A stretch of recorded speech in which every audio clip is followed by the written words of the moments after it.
Indian Army Day is observed on January 15 every year to recognize the day the British Commander-in-Chief handed over the reins of the Indian Army to Field Marshal K.M. Chariappa. While India got its independence in 1947, this handover only took place in 1949.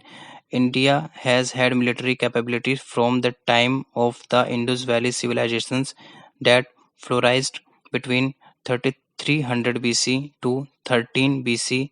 Many succeeding dynasties during the time of Alexander and beyond used their military strength to fight wars and expand their territories across the subcontinents. Some of the of these dynasties were Maurya, Satavahan, Gupta, Chalukya, and Chola.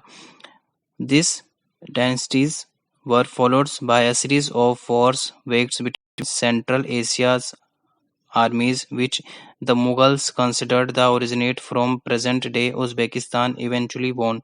They went on to establish their empire on the subcontinents.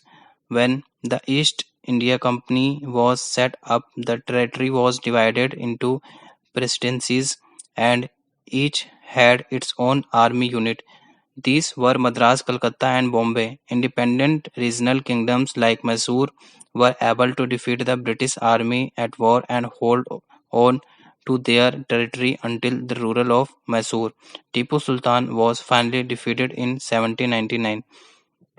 During the First World War, 1 million Indians volunteered to fight in the British Army and around 19,000 lost their lives. Similarly, almost half of the officers in the battles fought during World War II were Indians. As the Indian independence movement gained traction in 1946, the loyalties of Indian soldiers became conflicted.